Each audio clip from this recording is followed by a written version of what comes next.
Buenos días, queridos hermanos. Como se acaba de leer en la lectura bíblica, dejemos ahí marcadito nuestro dedo, que vamos a dar comienzo al día de hoy a nuestro estudio, retomando Gálatas. Hace rato que no retomábamos esta carta, esta tremenda e importante carta. Hermanos queridos, Gálatas 5, 2 al 12.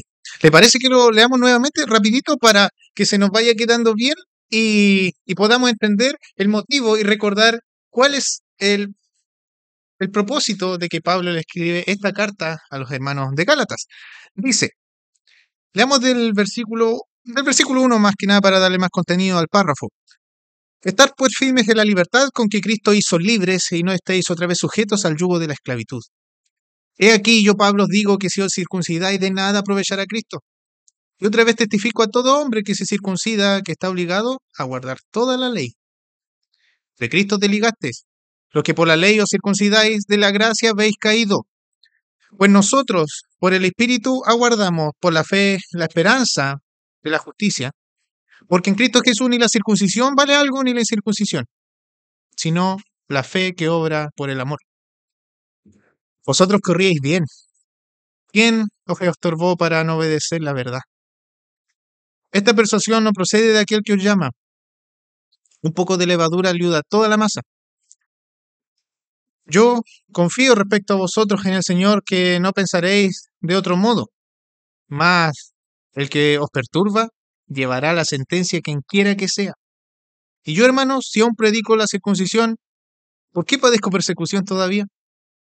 En tal caso, se ha quitado el tropiezo de la cruz. Ojalá se mutilasen todos los que os perturben. Hermanos, aquí podemos ver en esta sección palabras fuertes, firmes de Pablo. Como hemos estado aprendiendo, esta carta fue escrita por él, por el apóstol Pablo, en este caso a la iglesia de los Gálatas o Galacia, como también se conoce, con el fin de contender por la justificación por la fe, la salvación por gracia. Hermanos, ese es el hilo conductor de la carta. Esa es la base por la cual está fundamentada la carta de Pablo. No hay más. La justificación es por la gracia del Señor. ¿Qué es lo que estaba ocurriendo? Habían entrado un grupo de falsos maestros después de la partida de Pablo diciendo que la salvación no bastaba solamente con la fe, no bastaba solamente con la gracia del Señor, sino que había que añadirle obras del hombre. O sea, nosotros teníamos que hacer algo para ahí recién poder ser cristianos. Pero hermanos, ese era un terrible error por lo cual los hermanos de la iglesia de Gálatas habían caído, dejándose encantar por esta nueva doctrina, por esta falsa doctrina, mejor dicho, de este grupo de falsos maestros que llegó.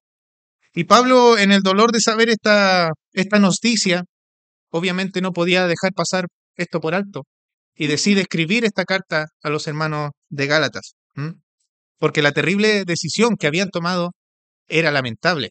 Y cuando vamos atrás, hermanos, hagamos un breve repaso. Quiero hacer un breve resumen para refrescar memoria, ya que hace rato no hemos tomado esta carta. Capítulo 1, versículo 6. Aquí podemos ver el corazón de Pablo y cuál es la intención, cuál es el sentimiento de Pablo al escribir esta carta a los hermanos de Gálatas. Gálatas 1:6. Estoy maravillado, estoy consternado, no lo puedo creer, hermanos, de que tan pronto ya os hayáis alejado del que os llamó por la gracia de Cristo para seguir un evangelio diferente. Y uno se pregunta, ¿un evangelio diferente? ¿Hay otro evangelio? ¿Hay otro camino para la salvación? Pablo responde enseguida, no es que haya otro, no hay otro evangelio, sino que hay algunos que os perturban y quieren pervertir el evangelio de Cristo.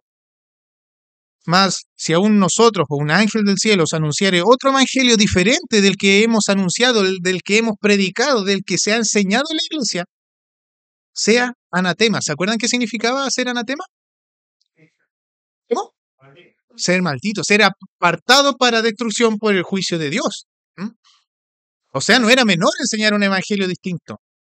No es para nada menor que un falso maestro llegue y uno se deje encantar por su doctrina. Y lo vuelve a repetir Pablo en el versículo 9, como antes hemos dicho y ahora lo repito.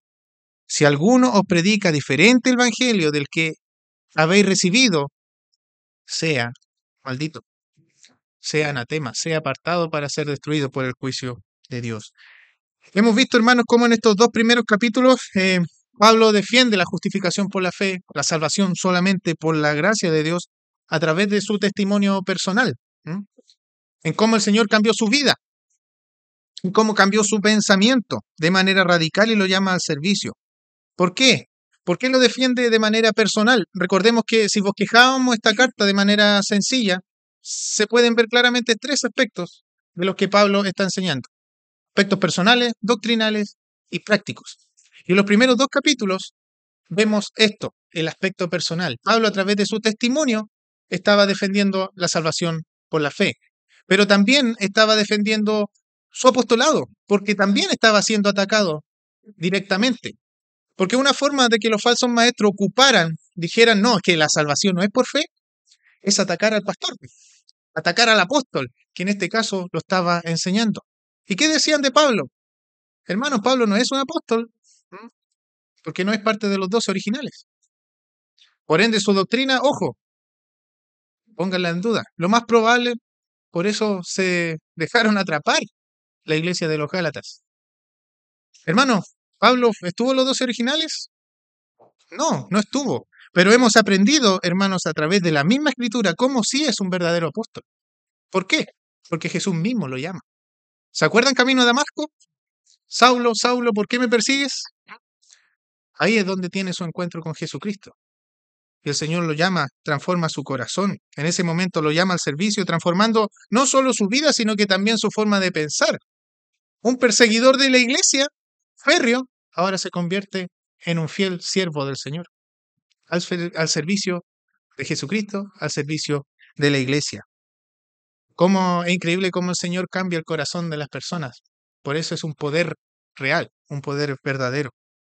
En ese momento se convierte en apóstol por mandato divino, por mandato de nuestro Señor Jesucristo. Y eso es lo que defienden estos dos primeros capítulos, hermanos, a través de su testimonio personal, la justificación por la fe. La salvación es solamente por gracia, ¿m? A través de su testimonio, en cómo cambió su vida para salvación. No es porque uno decide, no, yo voy a cambiar. Nuestra vida la cambia el Señor, nuestro corazón. ¿M? El hombre no puede cambiar nada. Y luego, hermanos, a partir ya del capítulo 3, avanzando, recapitulando, hermanos, en este breve resumen, Pablo comienza a defender la justificación por la fe a través de la doctrina, a través de la escritura. ¿Qué es lo que dice la palabra del Señor en cuanto a la salvación? ¿Es por fe o es por obras del hombre? Demostrándole a los hermanos de Gálatas, haciéndolo pensar un poquito. ¿A quién fue dada la promesa? Abraham. ¿Y cuánto tiempo vino después la ley? Más de 500 años. Entonces, si la salvación fuera por la ley, por seguir las obras de la ley, entonces Abraham, ¿qué quedó en el limbo? Abraham fue justificado por la fe. La salvación siempre ha sido por la fe. Miren, ¿cuál era el propósito entonces? Versículo 19 del capítulo 3, porque defendían férreamente estos falsos maestros la ley. Pablo le dice que no, la salvación no es por fe. ¿Cuál es el propósito de la ley? Y aquí Pablo lo responde. Entonces, ¿para qué sirve la ley? Fue añadida a causa de las transgresiones hasta que viniese la simiente. ¿Y quién era la simiente? Cristo. Hasta que viniese la simiente a quien fue hecha la promesa. Hermanos, el propósito de la ley no era salvar a nadie, sino demostrar que necesitamos un Salvador. Necesitamos que nos salven. ¿Por qué? Porque nosotros no podemos cumplirla. Si es cosa, bueno, en este caso, para los judíos que defendían tan férreamente, y los prosélitos que los judíos hacían que los gentiles siguieran la ley, bueno, ¿la podemos cumplir si nosotros nos ponemos en ese lugar? No, es imposible. ¿Por qué? Porque pecamos todos los días. Nuestro corazón peca todos los días. Es cosa de pensar un poquito, quizás hoy día a la mañana cuántos pecados no hicimos. Bueno, si la salvación fuera por las obras del hombre, sonamos. Entonces, quién nos muestra la ley? Corramos a Cristo. Necesitamos un Salvador. Es el propósito de la ley y es lo que está recalcando en sí. La ley no es mala. No, es divina si la da el Señor. Pero si la comparamos y es un medio para la salvación, claramente queda corta. porque el propósito de la ley no era salvar a nadie, no, sino que demostrar que necesitamos que nos salven. Necesitamos a Cristo, hermano.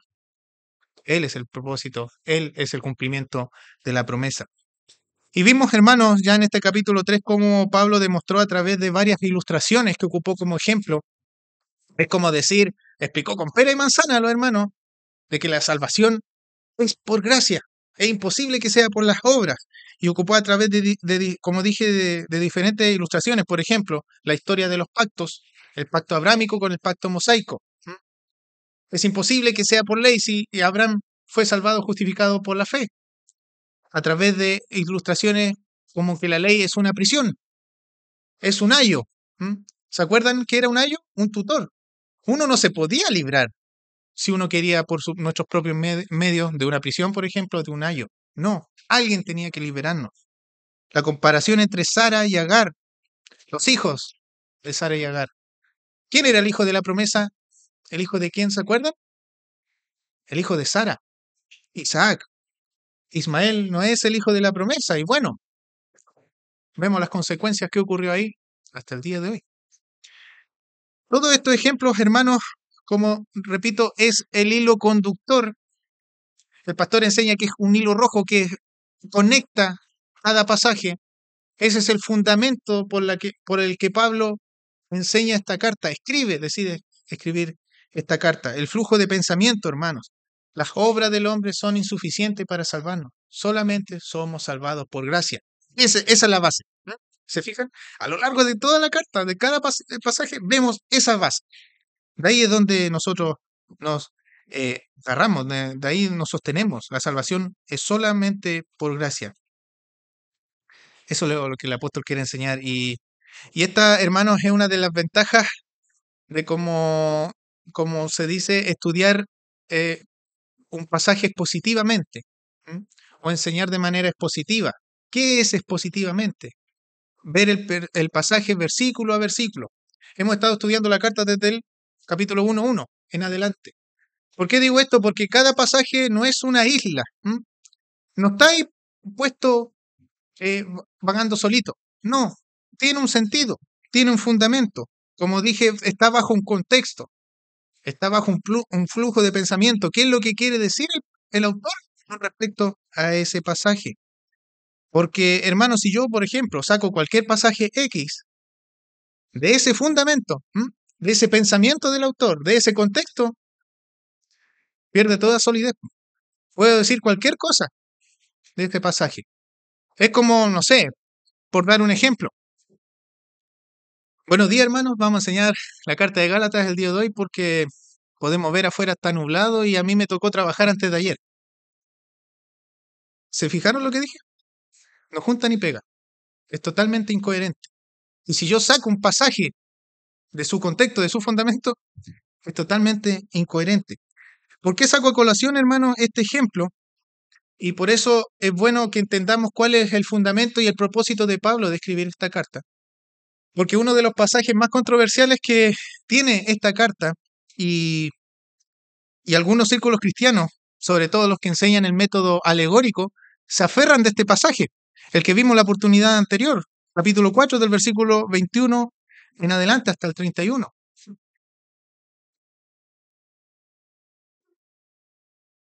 ¿Se acuerdan que, o conocen, bueno, el pastor Joel repasó el domingo pasado qué era el método alegórico? ¿Mm?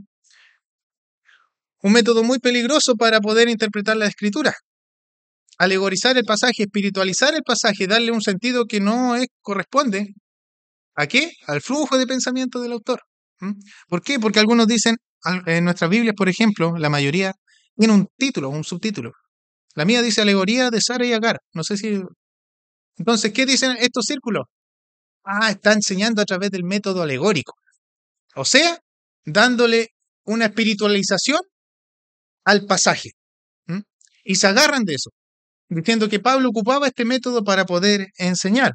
Bueno, el pastor le explicaba el domingo anterior que ese método alegórico es peligroso. Hay que tener ojo, tengan cuidado. Por eso nosotros respetamos el método histórico, dramático, literal. Nosotros no podemos entender o sea, no podemos, perdón, ignorar las figuras literarias que hay en el pasaje. Es como volver al castellano, hermano. ¿Para qué no le gustaba? Adjetivos, verbos, preposiciones, siempre van a estar presentes, hermano. Entonces nosotros no podemos ignorar para poder, porque a nosotros nos toca interpretar un pasaje. Y ahí es donde está el peligro que a través del método alegórico que podemos interpretar cualquier cosa. ¿Se acuerdan? El pastor daba ejemplos de las 5 piedras que tomó David para derrotar a Goliat. Que decían que el método, bueno, los que interpretan a través del método alegórico dicen que esas piedras tienen un significado y pueden dar cualquier cosa. Las 5 solas, por ejemplo. Solo gracia, solo fe, solo Cristo y así sucesivamente. Cuando en realidad el texto, ¿qué nos dice? Son 5 piedras nomás. O las 2 monedas que da el mesonero en la parábola del buen samaritano, el costo para que atendieran la herida de la víctima del asalto, ¿se acuerdan? Algunos le dan un sentido, no, que esas piedras tienen un significado, el Padre y el Hijo. Cuando el texto no lo dice, simplemente son 2 monedas nomás. ¿Se fijan? ¿Por qué digo esto? Porque si, hermanos, si Pablo comenzara a interpretar de manera alegórica este pasaje y después retomara, no junta ni pega, ¿se fijan? Un pasaje no es una isla, no es aislado, está bajo un flujo de pensamiento y eso no lo podemos ignorar. Es diferente que digamos, hermano, extraer una enseñanza espiritual que espiritualizar el pasaje. Parece que fuera igual, pero no es lo mismo. Extraer una enseñanza espiritual de un pasaje es, por ejemplo, lo que está Pablo haciendo aquí, en el capítulo 4 del versículo 21 en adelante.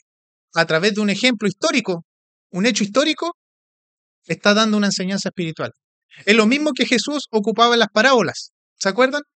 A través de una enseñanza práctica, un ejemplo de la vida cotidiana, por ejemplo, de un sembrador, la parábola del sembrador, daba una enseñanza espiritual. Eso está bien. Ahora, si yo espiritualizo el pasaje, es decir, darle otro sentido más de lo que quiso darle el autor originalmente. ¿Se entiende? Es un poco enredado esto, hermano, pero trato de ser lo más sencillo posible. El pastor ocupó Apocalipsis 20, un pasaje bastante controversial, en donde Satanás va a ser atado. ¿Por qué? Por unas cadenas. Algunos dicen, pero ¿cómo? Si Satanás es espíritu y las cadenas, entonces es una cadena especial. Si la cadena es metálica, ¿cómo lo va a agarrar? ¿Se fijan? ¿Cómo lo va a sostener este ángel? Las figuras gramaticales. ¿Qué es lo que quiere decir Juan? Que Satanás va a estar atado, va a estar inmóvil. Ocupa estos ejemplos para ilustrar, para que puedan entender las personas, los oyentes, y en este caso nosotros los lectores, en que Satanás no va a tener voluntad para hacer lo que quiera. ¿Se entiende? Eso es el mensaje espiritual. Y si yo lo espiritualizo, no, es que Satanás, a través de esa cadena, tiene como un perrito. Tiene un alcance de dominio dentro de la cadena, pero no puede avanzar más allá. Pero dentro hace lo que quiera. Eso no quiere decir el autor. ¿Se fijan? Ahora, hermanos, teniendo esto en claro, disculpen que me haya, pero para que nos enfoquemos qué es lo que Pablo quiere decir. ¿Qué es lo que Pablo comienza a enseñar a través de esta última sección de la carta? Recordemos, aspectos personales 1 y 2. Versículo a partir del capítulo 3, aspectos doctrinales, hasta el 4. Y luego, a partir del capítulo 5 y 6, enseña aspectos prácticos. Por eso es importante, hermano, que también es bueno anotar cualquier cosita, cualquier pasaje, duda, la van anotando y después se puede ir consultando. Porque la idea es que aprendamos todos. Esta es una tremenda carta, es cortita, pero tiene muy buen fundamento. Y es lo que defendemos nosotros el día de hoy. La salvación es solamente por gracia, hermano. No es por las obras del hombre. ¿Y cuál es el énfasis, queridos hermanos, de esta sección? De esta sección práctica. En que la santificación en un hijo de Dios debe ser un resultado de la justificación que le da el Señor. La santificación, ese crecimiento que tiene un verdadero hijo de Dios. O sea, es decir, que la fe verdadera, decir que yo soy cristiano. Si usted dice que usted es cristiano, bueno, deben haber frutos de que usted es cristiano. Se debe demostrar que usted es cristiano. Ese es el énfasis que quiere dar Pablo. Y esto es lo que va a resaltar el apóstol, el ministerio del Espíritu Santo en la vida de un creyente. Ya que sin el Espíritu Santo, hermanos, en nuestros corazones que nos da el Señor sería imposible llevar una vida cristiana auténtica. Porque si no está el Espíritu Santo en nosotros, hermanos, simplemente seríamos religiosos. Llevaríamos una vida religiosa nomás, de creencia. Nada más que eso.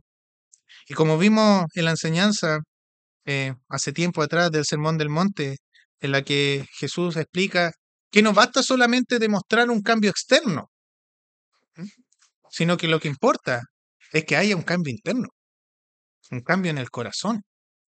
Y eso solamente lo hace el Señor por obras también del Espíritu Santo. La vida del creyente, cómo el Señor cambia la vida del creyente.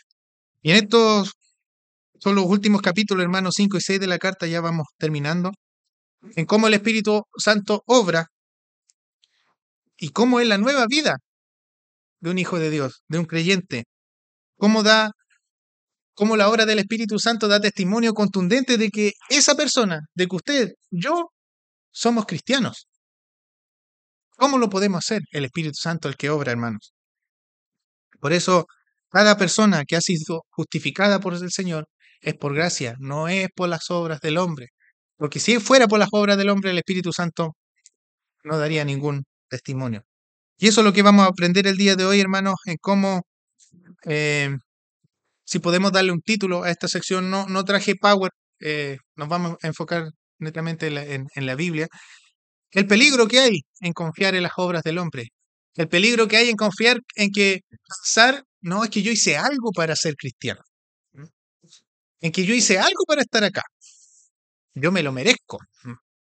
No, es un peligro y es lo que Pablo va a destacar y va a resaltar. Porque antes de enseñar, porque un poquito más adelante, los que conocen ya el relato, comienza Pablo a dar la comparación entre el fruto del Espíritu en comparación con las obras de la carne.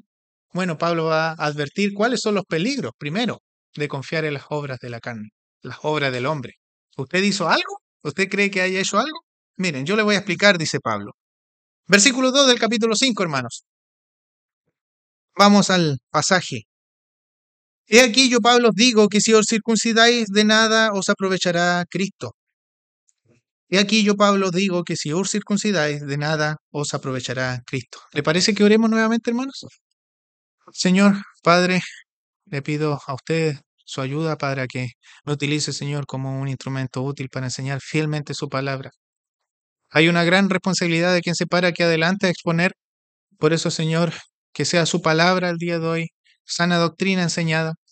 Ayúdame a ser simple y sencillo, Señor, pero entendible, Padre, para mis hermanos, y también que puedan también ellos abrir su entendimiento y estar dispuestos a recibir de su consejo, Señor. Gracias, Padre, porque tenemos la Biblia, tenemos su escritura, y no hay ningún código secreto, Señor. Está ahí, su verdad, su palabra es verdad, su palabra no es oculta, Señor, sino que su palabra es verdad para transformar el alma de cualquier persona que no crea en usted. Ayúdenos, Señor, ayúdenos en este tiempo. Gracias, Padre, por estar acá. En el nombre de Cristo Jesús, amén. Bien, hermanos, he aquí yo, Pablo, dice el versículo 2, os digo que si os circuncidáis, de nada os aprovechará a Cristo. Aquí la objeción de Pablo no es en contra la circuncisión en sí. ¿Por qué? ¿Por qué digo esto? Porque muchos también calificaban a Pablo como de doble estándar. Pablo va en contra de la circuncisión, ¿por qué se circuncidan? Y muchos acusaban a Pablo de por qué entonces permitió que Timoteo se circuncidara. Si Pablo va tanto en contra de la circuncisión, y ahí eso también hacían los falsos maestros para desacreditar el servicio de Pablo, la enseñanza de Pablo. Si tanto va en contra de la circuncisión, entonces ¿por qué Timoteo se circuncidó? ¿Y por qué lo permitió, hermanos? ¿Qué pasó por Pablo? Bueno, esto es algo simple y sencillo, hermanos. ¿Por qué permitió o autorizó a que circuncidara a Timoteo más que nada por un tema estratégico? La única forma de que una persona, en este caso un judío, vamos atrás. Timoteo, su mamá era judía y su papá griego. Entonces, podía optar en este caso, también era calificado como judío. Y una de las formas que una persona enseñara en las sinagogas, primero tenía que ser judío y lo otro circuncidado. Entonces Pablo permite que se circuncide Timoteo para eso, para enseñar el evangelio en las sinagogas. Nada más. Nada más porque tenía un significado espiritual, no. Es como decir, no, sí, dale Timoteo, circuncídate, así puedes enseñar el verdadero evangelio a quienes no lo conocen en las sinagogas. Y eso solamente era porque Pablo lo permitió. Ahora, la, la advertencia que realiza Pablo con respecto a la circuncisión no es por lo que permite a Timoteo que se circuncide, no, sino que a los judíos o a los prosélitos, a los gentiles, quienes creían que la circuncisión tenía un efecto espiritual. A eso iba en contra Pablo, que tenía un efecto como un sello, como que si yo me circuncido, garantiza mi salvación. A eso iba en contra Pablo. ¿Se entiende? Es como en nuestro contexto cuando uno mal entendía la oración del pecador. Yo me aferraba a eso, hermano. Esa era como la circuncisión. No, pero es que yo hice la oración del pecador y varias veces como para estar seguro. Es como cuando le preguntaban, ¿y usted es cristiano? Sí, sí. ¿Y cómo sabe? Que yo hice la oración del pecador. A eso nos aferramos erróneamente. Pero, ¿qué nos dice la Escritura? ¿Eso es así? No, no es así. ¿Por qué? Porque la salvación es por gracia, hermanos. No es por obra mía, no es porque yo haya repetido una oración. Y lo mismo ocurría con la circuncisión. Era un sello para, eres cristiano, ya, circuncídate. Listo. Y con eso estás seguro. Ese era el sentido que los falsos maestros le daban, en este caso, le enseñaban a la iglesia de Gálatas. Entonces, claro, muchos se circuncidaban y le daban un valor espiritual potente a la circuncisión. Pero hermanos, acompáñenme a Hechos capítulo 15. El día de hoy vamos a escarbar harto nuestra Biblia, hermanos, así que vamos a ver hartos pasajes porque este es un tema que no es menor. Hechos capítulo 15. El tema de la circuncisión, hermanos, fue lo que se discutió en el primer concilio de Jerusalén, cuando se traza las directrices para enseñar el verdadero evangelio. ¿Se acuerdan? Lo vimos las oportunidades anteriores. Por eso es bueno, si usted no vio esa enseñanza, están los registros audiovisuales en la página, en el canal de YouTube. Ahí puede ir repasando si usted está siguiendo esta serie de Gálatas. Hechos capítulo 15, versículo 1 dice: Entonces algunos que venían de Judea enseñaban a los hermanos: si no os circuncidáis conforme a la ley de Moisés, no podéis ser salvos. O sea, le daban una condición de requisito, ¿se fijan? No pueden ser salvos si no se circuncidan. Versículo 5. Pero algunos de la secta de los fariseos que habían creído, nótese, algunos de los fariseos habían creído en la fe, habían creído en el verdadero evangelio. ¿Pero qué decían? Se levantaron diciendo: es necesario circuncidarlos y mandarles a que guarden la ley de Moisés.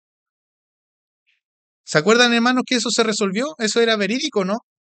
No, el mismo Pedro se para más adelante y dice: no, hermano, ¿por qué darle una carga a los hermanos que no pueden llevar? La salvación es solamente por gracia, es solamente por obra de nuestro Señor Jesucristo en la cruz.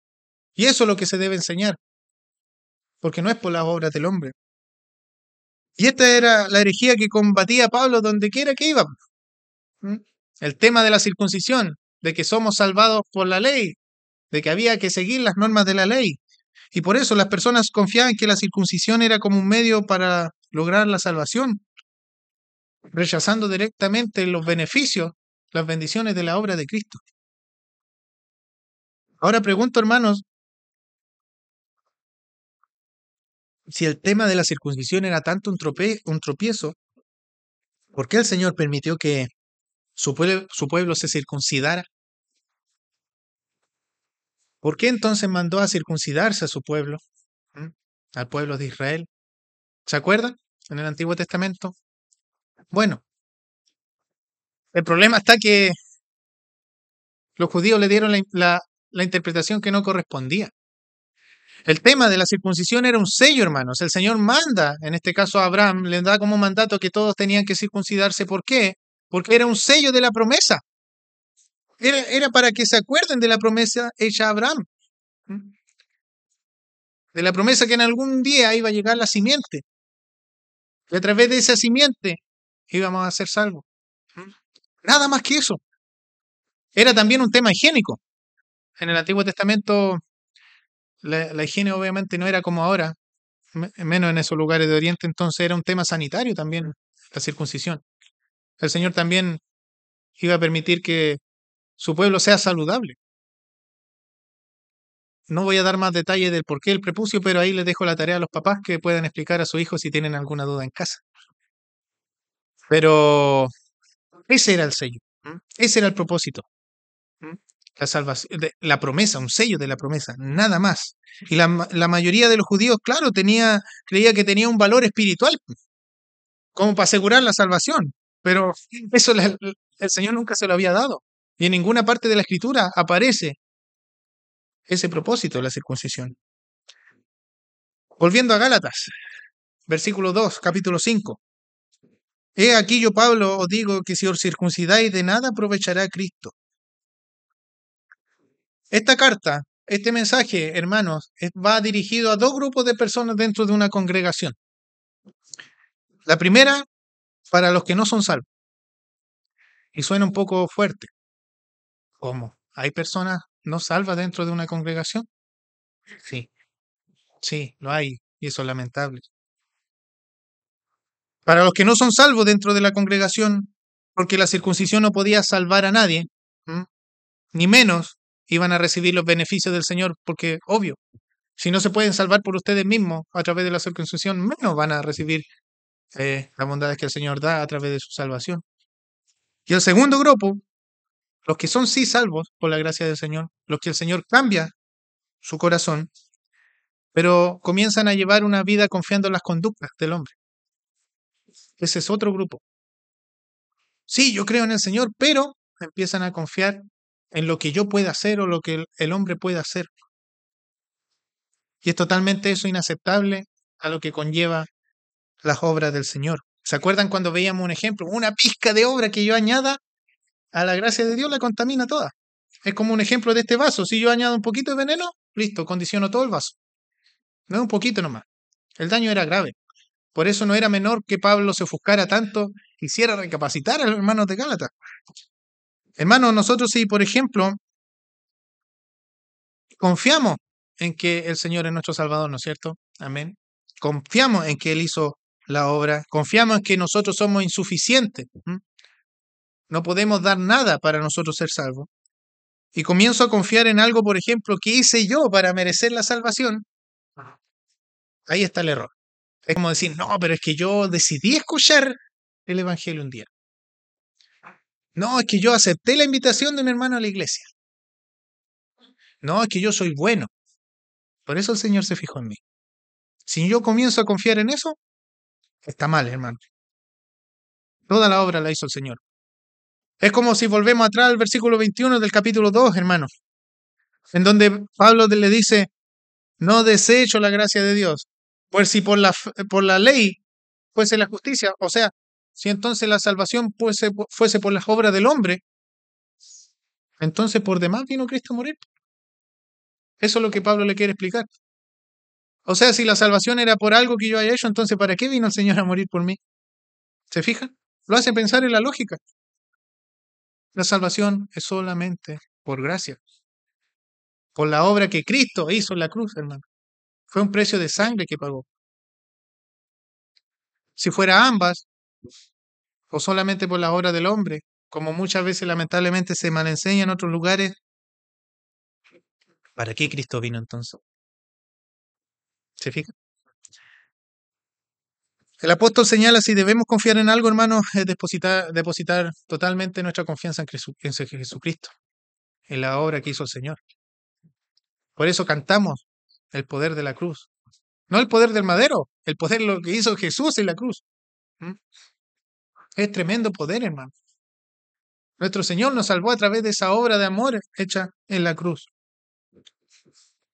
Y para preservar aquello, hermanos, para poder una vida aceptable ante los ojos del Señor, es que Él hace esta obra y por medio del Espíritu Santo nosotros podemos también ser transformados, ir creciendo en el Señor. Versículo 3, avanzando en el texto. Y otra vez testifico a todo hombre que se circuncida, o sea, a todo hombre que se circuncida está obligado a guardar toda la ley. Pablo está queriendo decir, si ustedes quieren guardar la ley, ojo donde se están metiendo. ¿Están dispuestos a guardar la ley? ¿Están seguros? Miren, acompáñenme a Santiago capítulo 2, versículo 10.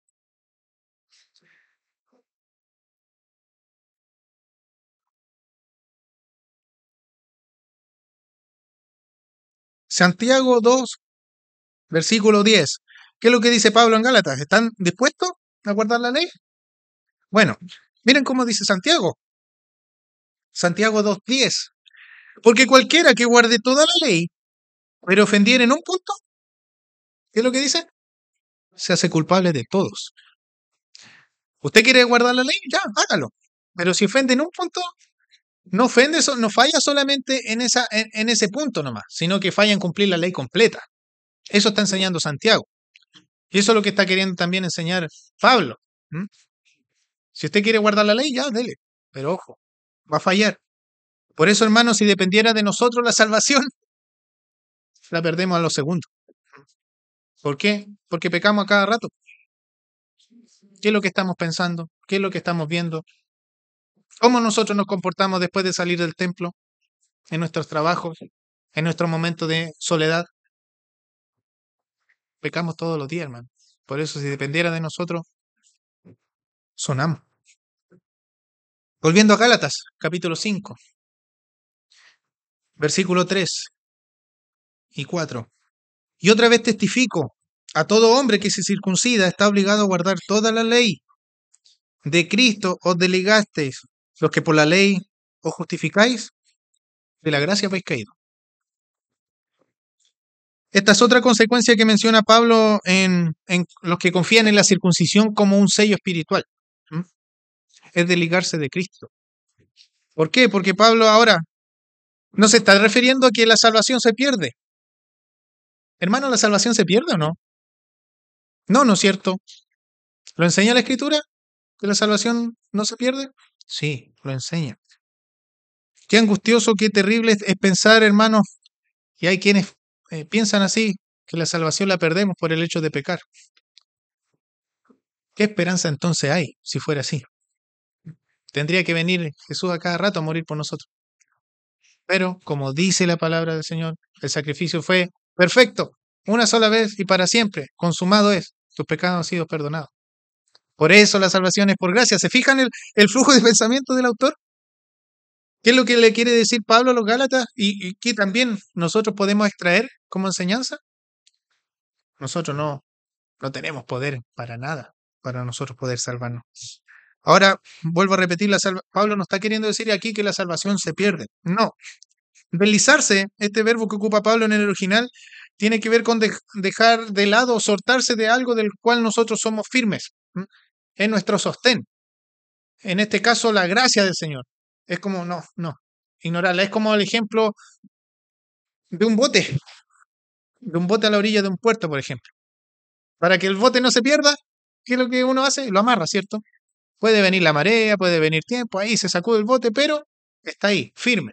Si yo lo suelto, obvio, se va a deslizar, en ese sentido. Se va a perder. No podemos, hermano, es como decir, bueno, ¿creemos fielmente que la obra la hizo el Señor o no? En simples palabras. No podemos mezclar nosotros, hermanos, su gracia con las obras, con mis obras. Es como cuando el pastor Teo ocupaba ese ejemplo. ¿Cuánto tuve yo de participación en mi salvación? Algunos dan un porcentaje, no, 50 y 50. Yo hice algo también, no. El pastor siempre echaba por talla. 50 y 50, yo pequé, pero el Señor me salvó, ¿no es cierto? Eso, digamos, es lo correcto si lo llevamos en porcentaje, pero en realidad no tenemos parte ni parte en lo que conlleva la salvación del Señor. Y ahora si lo llevamos nuevamente a estos dos grupos que Pablo le escribe, a los que no son cristianos dentro de una congregación y a los que sí son cristianos, bueno, ¿qué es lo que está diciendo? A los incrédulos y a los creyentes. El caer de la gracia, hermanos, para un incrédulo es derechamente ser expuesto a la verdad del Evangelio.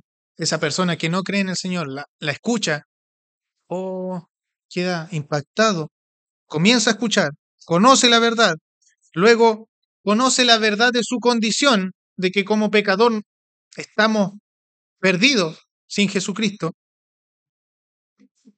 comienza a asistir a una congregación y después le da la espalda, le da la espalda al Señor. Es como decir, ah, ya sí, ya, pero no, está bueno. Y se va y se aleja. Esa persona, de acuerdo a lo que dice la Escritura, es un apóstata, una persona que abandona la fe. Recordemos cuántas personas seguían a Jesús, hermanos, cuando Él estaba en su ministerio acá en la tierra. Muchas, muchas personas vieron sus milagros, escucharon el mensaje de salvación, quedaron maravillados quién era Cristo. ¡Wow! Pero después de un tiempo se fueron, se alejaron. Esas personas abandonan la fe, hermano. Por otro lado, esas personas cayeron de la gracia del Señor. No la aceptaron. Eran incrédulos. Y por otro lado, para una persona que es hijo del Señor, caer de la gracia, perdón, para un creyente, es tener la confianza plena de Cristo de su salvación. Pero después de un tiempo comienza a añadir rituales como para dar mayor confianza a esa salvación que usted tiene. Es como tengo que hacer algo para asegurar las bendiciones que el Señor me da. A eso me estoy refiriendo. Por ejemplo, en nuestro contexto, han escuchado, bueno, no se ve tanto en nuestra congregación, pero en otras congregaciones o en otros ámbitos, el ayunar. Han escuchado a esas personas que, no sé, pues, se proponen algo, alguna meta, y para que me vaya bien, no, yo voy a empezar a ayunar. ¿Han escuchado eso? ¿Se fijan? Comienzo a darle la confianza a que el ayuno, si yo ayuno, el Señor va a responder a favor a lo que yo quiero. Eso es añadirle obra a caer de la gracia del Señor. ¿Por qué? Porque si el Señor no quiere, no quiere nomás. ¿Mm? Recordemos cuál era el sentido de ayunar, lo que vimos en el Sermón del Monte. El ayunar era un propósito de apartarse para tener intimidad con el Señor, para estar sujeto a oración, para estar más tiempo con Él. Ese era su propósito. No era un amuleto. El ayuno no es un amuleto para que me vaya bien en algo que quiero. ¿Por qué? Porque si fuera un amuleto, si fuera algo que también podemos añadirle, entonces ya la confianza no sería en el Señor, pues, sería en el ayuno. Y eso es lo que no está bien. Eso es caer también en un error, eso es caer como cristiano de la gracia de Dios. No se está refiriendo a perder la salvación, no, sino que comienzo yo a depositar confianza en otras cosas, quitándole el mérito a lo que el Señor hace por nosotros. ¿Se entiende? Vamos bien hasta ahí, voy bajando cambio, hermano, porque son hartos pasajes y en honor al tiempo también. La idea es que no se me quede dormido, hermano. Obviamente, queridos, un verdadero hijo del Señor no va a rechazar el verdadero camino de la salvación. No lo va a rechazar, no se va a alejar. ¿Por qué? Porque nadie puede ir en contra del poder de Dios. El Señor a quien salva, lo va a salvar hasta el final, lo va a sostener hasta el final. Un verdadero hijo de Dios no le va a dar la espalda a Él, a su doctrina. Pero sí muchas veces nos confundimos como verdadero hijo de Dios. Creer que nos ganamos el favor del Señor por algo que yo hice.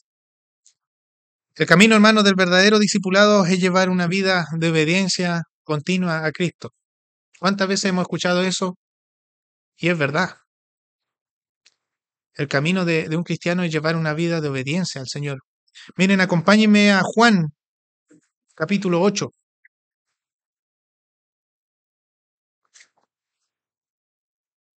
El Evangelio de Juan, capítulo 8, versículo 31.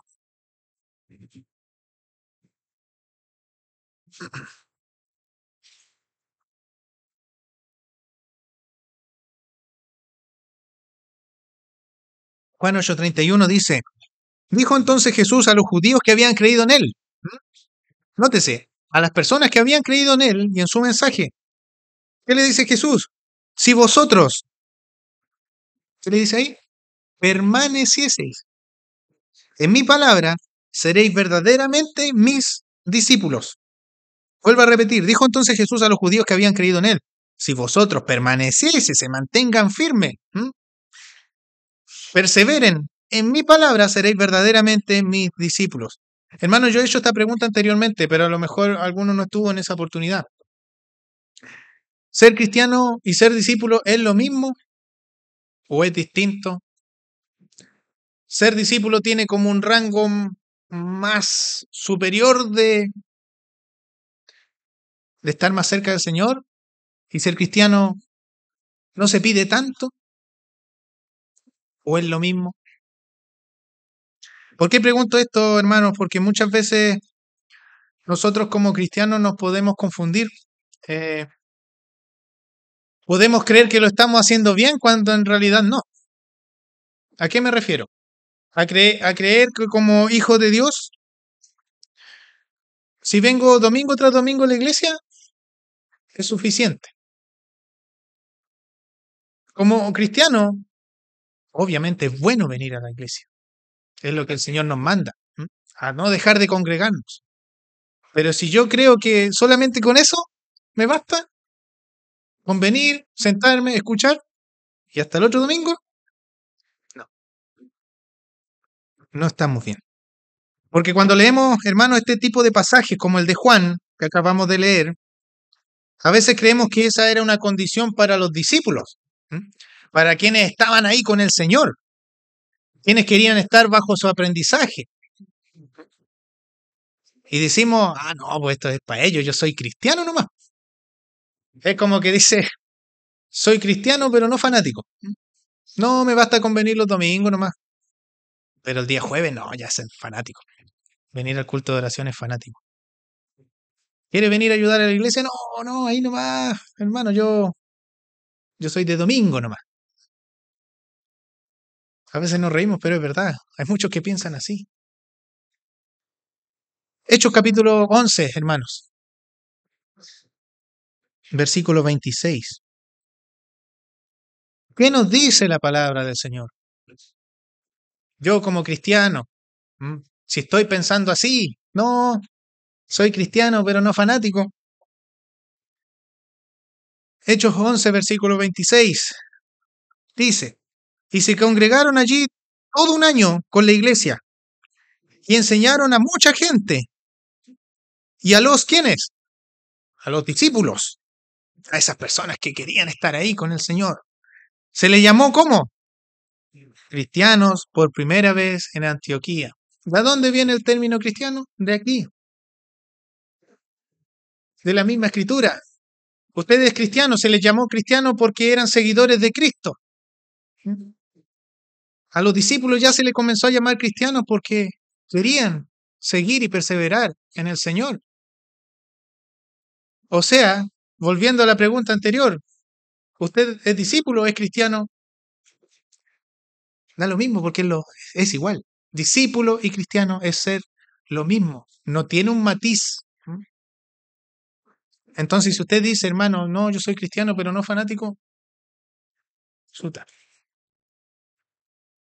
En realidad usted no es cristiano. Si está pensando de esa manera.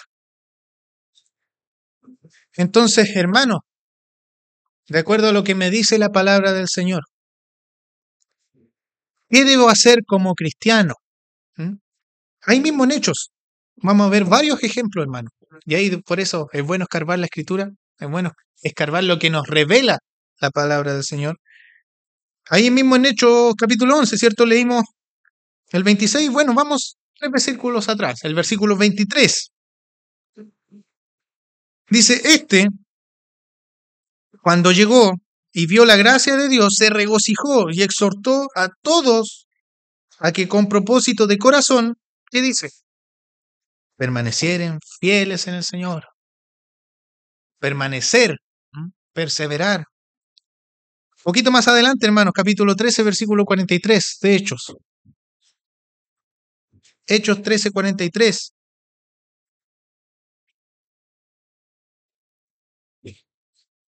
Y despedida la congregación, muchos de los judíos y de los prosélitos piadosos siguieron a Pablo y a Bernabé, a quienes hablándole le persuadían, les decían, ¿a qué cosa? Perseverasen en la gracia de Dios, se mantengan fieles, se mantengan firmes. Capítulo 14, versículo 21, poquito más adelante. Hechos 14, 21 dice, y después de anunciar el evangelio a aquella ciudad y de hacer muchos discípulos, o sea, de hacer muchos cristianos, volvieron a Listra, Iconio y Antioquía, región de Gálatas, confirmando los ánimos de quienes, de los discípulos, o sea, de los cristianos, y exhortándole a qué cosa, a que permaneciesen en la fe, y diciéndole es necesario que a través de muchas tribulaciones entremos en el reino de Dios. A pesar de las dificultades, manténganse en la fe, permanezcan firmes, sean fieles. Romanos 2, Romanos capítulo 2, versículo 5. Ahí si tiene un lapicito, hermano, marque su Biblia, ráyela nomás. No tiene nada de malo rayar su Biblia. Después usted se acuerda, ¿dónde dijo esto, hermano? ¿Dónde aparece? Y si alguien le pregunta, no, si aparece, yo lo marqué por ahí. Ráyela nomás. Romanos 2, capítulo 5, dice, pero por tu dureza y por tu corazón no arrepentido, tesoras para ti mismo ira para el día de la ira y de la revelación del justo juicio de Dios, el cual pagará a cada uno conforme a sus obras. Nótese lo que dice el 7. Vida eterna a los que, perseverando en bien hacer, buscan gloria y honra y mortalidad. Hebreos capítulo 2, hermanos. Hebreos 2:1.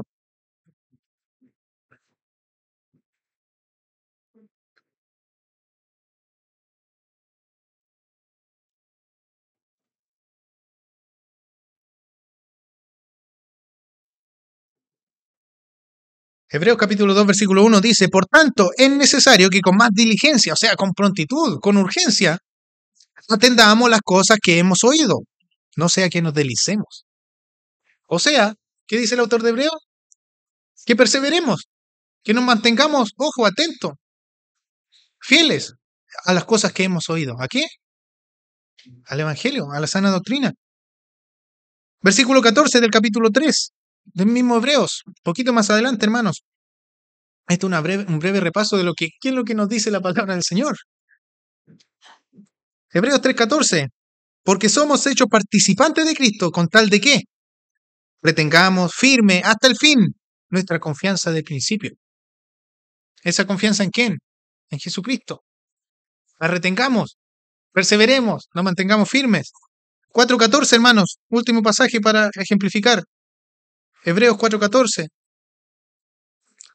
Por tanto, teniendo un gran sumo sacerdote que traspasó los cielos, Jesús, el Hijo de Dios, retengamos nuestra profesión. Manténganse firmes. Hermanos, ¿se fijan? El Nuevo Testamento y podemos seguir. Hay muchos más consejos, hermanos.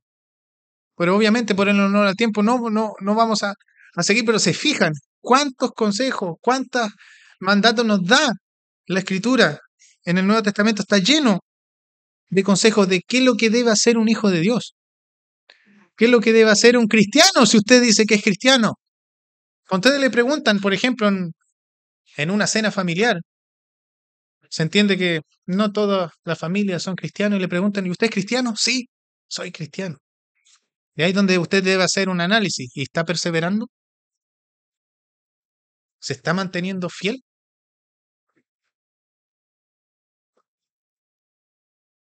¿O es un cristiano así, pero no fanático?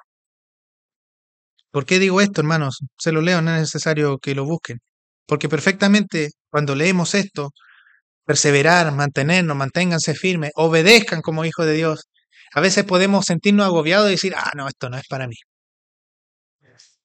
No, yo con tal de escuchar estoy bien. Nada más. Pero ¿qué es lo que dice Juan?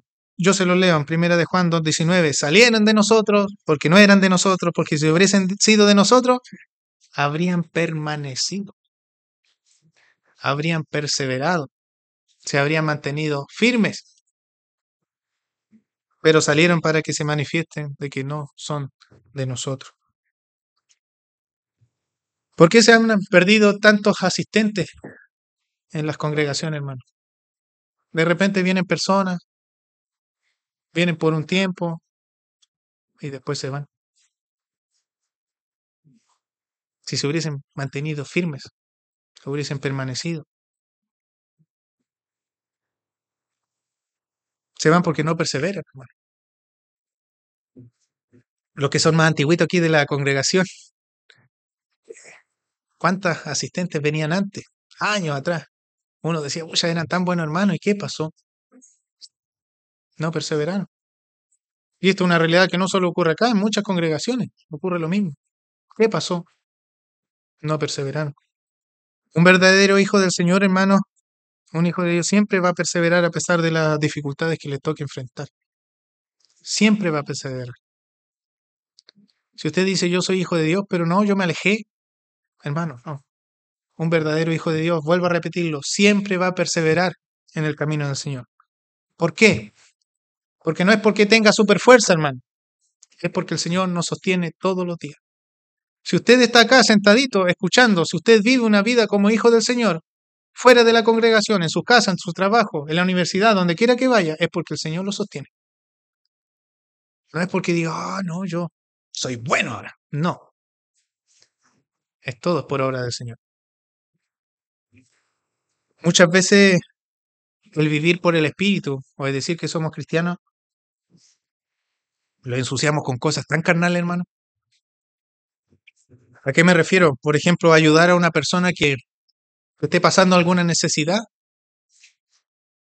pero voy a ayudarla para, justo cuando va pasando un hermano, por ejemplo, para que me vean que lo estoy ayudando, para que digan, qué bueno él, qué bueno el hermano. Hermano, si yo estoy pensando de esa manera, para que otros me vean, estamos ensuciando la gracia del Señor. No está bien. Porque si lo hago, bueno, ahí estoy ya viviendo por la carne. Las obras del hombre, ¿se acuerdan? ¿Qué es lo que Pablo está enseñando? Ojo con las obras del hombre. ¿Usted cree que la manifestación del Espíritu es de esa manera? No. El Espíritu Santo no busca engrandecer al hombre. No busca engrandecerle a usted. ¿A quién busca el Espíritu Santo engrandecer? Sí, a Jesucristo, a nuestro Señor. Por eso hay que tener ojos, hermanos. El ego, el orgullo, el ser reconocido. Volviendo a Gálatas, hermanos, capítulo 5.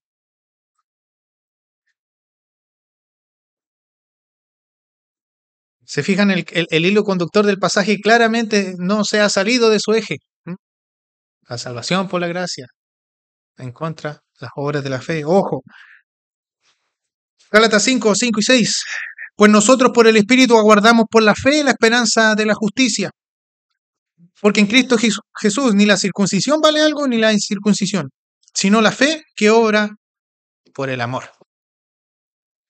Al hacer una comparación, hermano, los judaizantes del contexto de la carta, su esperanza estaba en la justicia, como bien se ha enseñado, ya hemos repetido, en la justicia del hombre, en añadir obras imperfectas y sin valor a la salvación, para completar la obra perfecta que es de Cristo, la obra perfecta que es del Señor. Pero hermanos, como creyentes, si nosotros comenzamos a hacer eso, hermano, no es necesario. Usted como hijo de Dios ya tiene la justicia impuesta de Jesús. Él hace la obra en la cruz. Somos justificados por medio de Cristo. Es como que nos colocan un distintivo.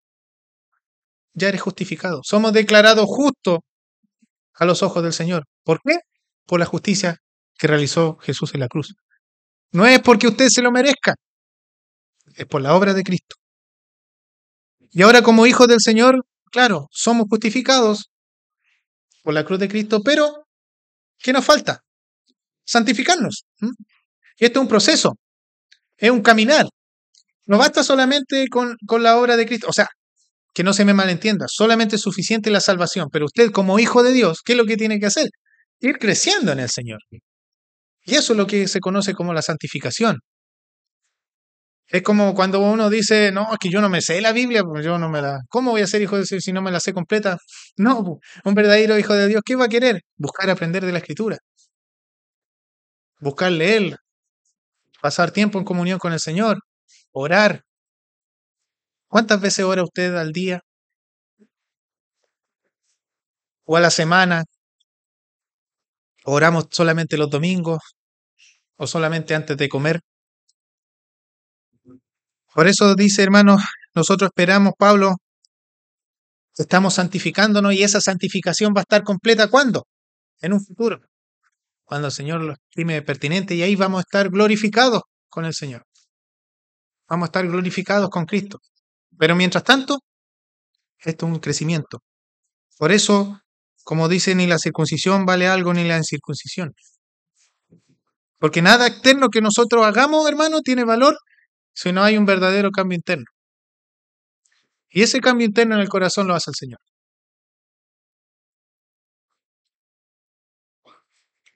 ¿Y cómo puede saber uno entonces que hay un verdadero cambio interno en mi corazón? Pablo lo responde ahí. La fe que obra en el amor. Por la fe que obra en el amor. Como hijos de Dios, hermanos, somos creados en Cristo Jesús para buenas obras, las cuales Dios preparó de antemano para que anduviésemos en ellas. Esto viene de la mano con lo que es la justificación, la salvación. O sea, es algo natural en un cristiano. Porque dice el apóstol, volviendo aquí en el versículo, porque toda la ley, versículo 14, un poquito más adelante, lo vamos a ver en otra enseñanza, pero vamos a tomar este versículo del 14 del capítulo 5. Porque toda la ley se resume en una sola palabra. Se cumple. Toda la ley en esta sola palabra se cumple. Amarás a tu prójimo como a ti mismo. Es como decir, hermanos, uno a quien ama, ¿se le ocurre hacerle daño? Por ejemplo, aquí hay muchos papás presentes, ¿se le ha pasado por la cabeza hacerle daño a su hijo? De malo nomás. ¿Mm? Saco este ejemplo porque el amor a un hijo es un amor incondicional, a pesar de todo, son nuestros hijos y amamos a nuestros hijos. No necesitamos una ley que diga, no le hagas daño a tu hijo. ¿Mm? No necesitamos una ley que diga, no, es que tú a quien amas no le tienes que hacer daño. No, porque es algo natural. En un hijo del Señor es algo innato. Porque viene de la mano con la salvación, con la santificación, porque somos hechuras suyas creados en Cristo Jesús para buenas obras, las cuales Dios preparó de antemano que anduviésemos en ella. La fe que obra en el amor, hermano, es algo natural, no es algo impuesto. No es que yo diga, que yo soy cristiano, ahora tengo que ser bueno, tengo que hacer buenas obras. No, es algo natural, que viene de un corazón transformado por el Señor. Por eso se nota la consternación de Pablo en estas palabras que siguen. Versículo 7 del capítulo 5. Ustedes corrían bien, ustedes iban bien. ¿Quién nos estorbó para no obedecer la verdad? ¿Quién les hizo tropezar? ¿Quién les hizo cambiar de pensamiento? Si ustedes iban bien. Hermanos, hay cosas que nuestro Señor Jesucristo fue muy misericordioso. Por ejemplo, personas que cometieron pecados graves. ¿Se acuerdan la mujer samaritana? O conocida también como la mujer adúltera, que tenía hartos maridos. El Señor la perdona y ¿qué hace ella? Vuelve a su primer marido. Saqueo, conocido como un ladrón, a pesar del pecado, de que le robó a varias personas, el Señor lo perdonó. ¿Qué hizo Saqueo después? Devolvió todo lo que debía. El mismo Pablo, perseguidor férreo de la iglesia. ¿Cuánto daño no hizo a la iglesia? Como Saulo. ¿Qué hizo el Señor? Lo perdonó igual. Y cambió su vida, cambió su corazón. Pero hay cosas que el Señor, hermano, no tranza. Y una de las cosas que está tratando aquí Pablo, de las cosas que el Señor no tranza, es contra los falsos maestros y los falsos profetas. Ahí sí que es un tema delicado. Los escribas y los fariseos que se creían justos en los tiempos de Jesús, por ejemplo, no es necesario que lo busquen en Mateo 23, Jesús los confrontó duramente. ¿Qué le decía? Hipócritas, engañadores, usurpadores, proselistas, guías ciegos, necios, corruptos, sepulcros abiertos, etcétera, etcétera, etcétera. Eran palabras fuertes para un maestro de la ley. Pablo en esta carta está en ese mismo sentir, hermano. Versículo 7, ustedes corrían bien. ¿Quién nos estorbó para no obedecer la verdad? ¿Qué verdad? La verdad del Evangelio. La verdad de cómo podemos ser salvos. Uno de los mayores peligros, hermano, de las iglesias hoy en día no es el ateísmo, no son los grupos extremistas que niegan derechamente la verdad del Señor. Uno de los mayores peligros son los falsos maestros, que se infiltran en una congregación y comienzan a enseñar un evangelio que no es verdadero. ¿Por qué? Porque son capaces de desviar a una congregación completa. Son capaces de apartar a una congregación completa del camino de la verdad. Claro, si le prestamos oído. Y eso lo vemos hoy en día, ¿no es cierto? ¿O fueron en los tiempos de Pablo nomás? Guía ciego, guiando a ciegos. Hay muchos, pero bueno, se destacan porque son famosos a través de las redes sociales, ¿no es cierto? Guillermo Maldonado, Ash Luna, Dante Gebel, Benny Hinn. Pero esos son los que, pero ¿cuántos más? No es que hayan eso nomás. En todos lugares hay falsos maestros, hay falsos profetas. Guía ciego, guiando a ciego. Versículo 8. Esta persuasión no procede de aquel que os llama, dice Pablo. Lo legalista, el legalismo, hermanos, no proviene del Señor. No es del Señor. Entonces, cualquier enseñanza que se aplique a que el hombre hace algo para merecer la salvación es falsa.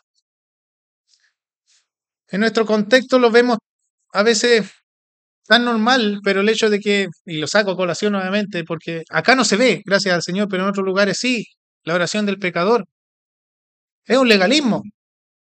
Tú quieres ser salvo, tenés que repetir conmigo esta oración. Cuidado, ojo con eso. Acompáñame a Segunda de Tesalonicenses, hermano. Segunda de Tesalonicenses, capítulo 2.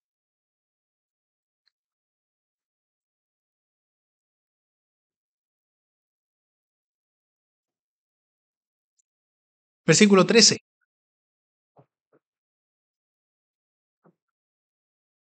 Sin perder el dedito en Gálatas, obviamente, porque vamos a volver enseguida. 2:13. Pero nosotros debemos dar siempre gracias a Dios respecto a vosotros, hermanos amados por el Señor, de que Dios os haya escogido desde el principio para salvación, mediante la santificación por el Espíritu y la fe en la verdad, a lo cual os llamó mediante nuestro Evangelio para alcanzar la gloria de nuestro Señor Jesucristo. Así que, hermanos, ¿qué dice? Estar firmes, retener la doctrina que habéis aprendido, sea por gracia o por carta nuestra.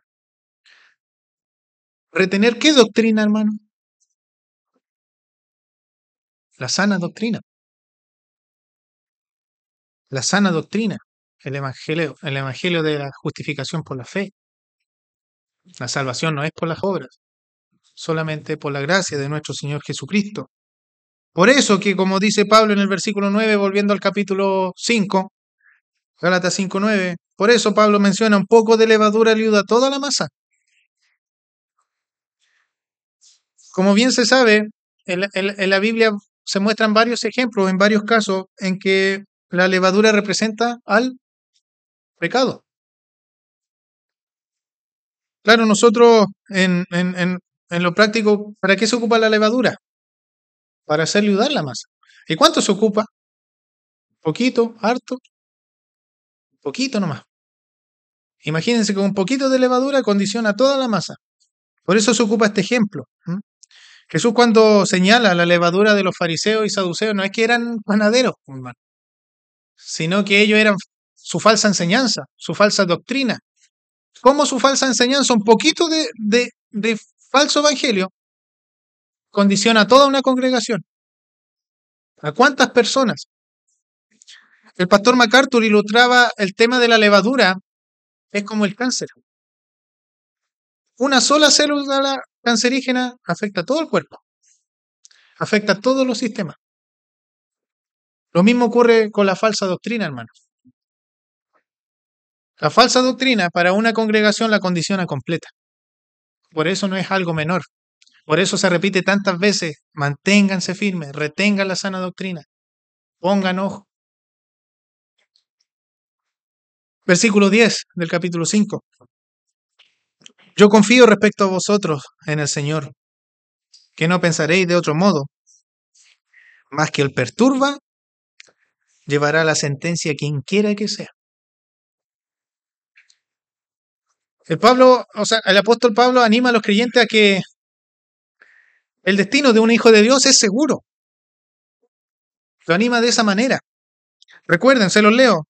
Mis ovejas oyen mi voz y yo las conozco y me siguen, dice el Señor Jesucristo en Juan 10. Yo le doy la vida eterna y no perecerán jamás, ni nadie las arrebatará de mi mano. Mi Padre me las dio, es mayor que todos, y nadie las puede arrebatar de la mano de mi Padre. ¿La salvación se pierde? No. Jesús mismo lo está diciendo aquí. Nadie puede arrebatar a un hijo de Dios de la mano del Señor. Nadie. Por eso un verdadero hijo del Señor no pierde la salvación. Su destino es seguro en Cristo. Pero los falsos maestros, su destino es terrible. Es terrible. Mateo 18, o sea, lo leo. Cualquiera que haga tropezar a alguno de estos pequeños que cree en mí, mejor le fuera que se colgase al cuello una piedra de molino de asno y se le hundiese en lo profundo del mar. Eso lo dice Jesús. Con respecto a los falsos maestros. Es como decir, mejor no hubiese nacido. El destino de un falso maestro, hermanos, también es seguro. Es la perdición. Y lo triste es que los que le siguen también van a compartir el mismo destino. Por eso digo, guía ciego guiando a ciego. Ojo con la falsa doctrina. Nosotros hoy en día tenemos acceso a tanto en Internet. A veces decimos, oh, es bueno este autor. Pero investigamos un poquito al autor o al pastor que está enseñando a través de las redes.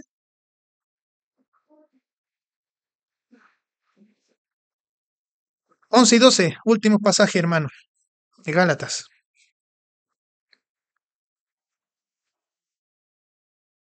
Y yo, hermanos, si aún predico la circuncisión, ¿por qué padezco persecución todavía? En tal caso se ha quitado el tropiezo de la cruz. Ojalá se mutilasen los que os perturban. Aquí vemos, como mencioné, este doble estándar que tenían los falsos maestros en acusar a Pablo, señalando que él apoyaba la circuncisión porque autorizó a Timoteo a que se circuncidara. Y Pablo dice, bueno, si yo apoyo la circuncisión, entonces ¿por qué padezco persecución todavía? ¿Mm? ¿Por qué lo hago? Ya sabemos por qué. ¿Cuál es el tema de fondo, hermanos? El tema de fondo es que la cruz siempre ha sido un tropiezo, hermanos, en este caso para los judíos de la época y para los incrédulos de la época de hoy. La cruz siempre ha sido rechazada, no ha sido aceptada. Los judíos en los tiempos de Jesús o en los tiempos de Pablo no podían aceptar de que el Mesías haya sido un Mesías sufriente, de que el Hijo de Dios haya venido y sido azotado en la cruz y muerto por crucifixión. No lo aceptaban. ¿Por qué? Porque ellos esperaban un líder militar. Ellos esperaban al Mesías, un Salvador que los libertara en este caso de la esclavitud del yugo romano cuando estaban ahí. Alguien poderoso. El Señor sí es poderoso, pero no era el motivo. No era como los judíos o los fariseos, los escribas esperaban que vinieran. No, Él vino como un siervo. Se humilló hasta lo sumo para morir en la cruz. El pecado tiene ciego a esas personas, así como el pecado nos tenía ciego a nosotros. No buscábamos a Jesucristo, no buscábamos al Señor. Pero ¿quién quita el velo, hermanos? nuestro Señor. Cuando el Señor cambia nuestro corazón, nos da un corazón nuevo, ¿qué dice la palabra? Es como un velo que es quitado. Vemos la verdad. Y es tremendo, hermano. ¿A quién le ha pasado eso? Oh, vemos todo con otro punto de vista. Claro, porque ahora tenemos nuestros lentes con buena óptica. Vemos clarito qué es lo que hace el Señor por nosotros, qué es lo que está haciendo el Señor por las obras de la humanidad, qué es lo que está haciendo el Señor hoy en día. Hermanos, para ir finalizando, hemos aprendido más razones por las que Pablo expresa y necesitaba atender este problema con urgencia. No era menor que la iglesia se dejara engañar por un grupo de falsos maestros. Si Pablo se hubiese dicho que se la arreglen solo, hubiese sido un tremendo golpe para el Evangelio. Y damos gracias al Señor porque utilizó a Pablo para corregir este error. Porque este error también lo vemos hoy en día. ¿Cuántas personas nos siguen una falsa doctrina? Pero gracias al Señor que tenemos, por ejemplo, una de estas cartas. Ese era el énfasis de Pablo, lograr que la iglesia abandonara esa forma de pensar en que habían conocido una doctrina nueva. No, ellos abandonaron lo terrible, la justificación por la fe, en creer que la salvación era solamente por la fe. Estos falsos maestros habían destruido la congregación, hermano. Por eso Pablo en varios pasajes ocupa palabras tan fuertes para referirse a ellos, para referirse a la iglesia. Necio, le dice a la congregación. Es para zamarrearlos, para que puedan volver en sí. ¿Qué están haciendo? Se dejaron encantar tan fácilmente. Y ocupa palabras fuertísimas para referirse a los falsos maestros. ¿Con qué propósito? Que teman. Que teman de lo que están haciendo. No es menor. Nosotros, hermanos, uno de los mayores peligros que tenemos como creyentes es que nosotros ahora comenzáramos a dudar de la sana doctrina. Comenzáramos a dudar de lo que dice el Señor. Y muchas veces ocurre. ¿Cuántas veces nos escuchamos en internet? No, que el Génesis no es literal, por ejemplo. El Señor nos hizo en 7 días. Y ahí comenzamos a dudar. O el hecho de dudar, ¿no? Que nosotros perdemos la salvación, por ejemplo. Empezamos a dudar del poder del Señor. Por eso, hermano, no es casualidad que encontremos tantos pasajes que nos animan a permanecer firmes en el Señor, permanecer firmes en la sana doctrina, obedecer lo que dice la Escritura. Si decimos que somos cristianos, obviamente, porque si no somos cristianos, esto no nos llega. Por eso, cuando decimos que somos cristianos, hermano, es bueno hacerse un análisis. ¿Cómo estoy yo en mi vida como hijo del Señor? ¿Estoy perseverando? ¿Me estoy manteniendo firme? Encontramos tantos pasajes, hermanos, porque nuestra mente es es frágil. Se nos olvida. ¿Es tan fácil olvidar lo que hizo nuestro Señor Jesucristo en la cruz? Pero por la gracia de Él nos manda que recordemos mes a mes. Bueno, nosotros lo hacemos mes a mes, pero Él nos dice, recuerden siempre lo que hice en la cruz. Perseverar, hermanos, a pesar de las dificultades que enfrentemos, sobre todo las pruebas. ¿Las pruebas son fáciles? No, no son para nada fáciles. Por eso nuestra mirada, hermanos, siempre debe ser en el Señor. Porque cuando ya comienzo a poner la mirada en mí, comienzo a relajarme, me empiezo a poner autosuficiente. No, es que yo puedo. Empiezo a confiar en mis capacidades. Pero hermano, lo más seguro es que va a caer y va a tropezar. Y lo feo es que, lo terrible es que uno cuando tropieza confiando en sus capacidades, tropieza feo. Puede caer en un terrible pecado. ¿Por qué? Porque es autosuficiente. Hermanos, no somos capaces de sostenernos nosotros mismos. ¿Qué es lo que nos dice la palabra del Señor? El Señor nos sostiene. Y nos sostiene siempre, todos los días. El Señor es quien nos ayuda a perseverar. ¿Por qué? Por medio de la obra del Espíritu Santo. La obra del Espíritu Santo en un hijo del Señor es quien comienza a hacer ese trabajo de santificación. Por eso, si usted dice, soy cristiano, ¿y cómo va la obra del Espíritu Santo en su corazón? ¿Está creciendo en el Señor? ¿Lo está buscando? ¿Lo está sosteniendo? Por eso, hermanos, que el Señor nos ayude a no apartar nuestra mirada del Señor. Lo decía nuestro hermano Cristian en la mañana, no apartar nuestra mirada de Cristo. Es por algo, hermano, porque nosotros no podemos sostenernos solos. Por eso demos gracias al Señor que Él nos sostiene todos los días. El hecho de estar acá es que el Señor nos sostiene todos los días. El hecho de que exista sana doctrina es que el Señor sostiene a los líderes, a los pastores. Porque saben, es fácilmente que Satanás ataque, en este caso, a todos los pastores que enseñan sana doctrina, por ejemplo, con un pecado sexual. ¿Qué es lo que dice la Biblia? Que un pastor que cae en un pecado sexual queda imposibilitado. No puede enseñar más. No es irreprensible. ¿Y por qué no ocurre eso?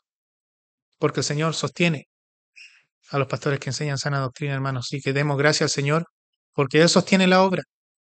El Señor a nosotros nos hace partícipes. Y es una tremenda bendición. Por eso debemos ser agradecidos, hermanos, porque el Señor, como dice su palabra, nos escogió desde antes de la fundación del mundo para ser salvos. No hemos hecho, nosotros no merecemos nada, hermano. No hicimos nada para merecerlo. Por eso solamente la gloria sea para el Señor.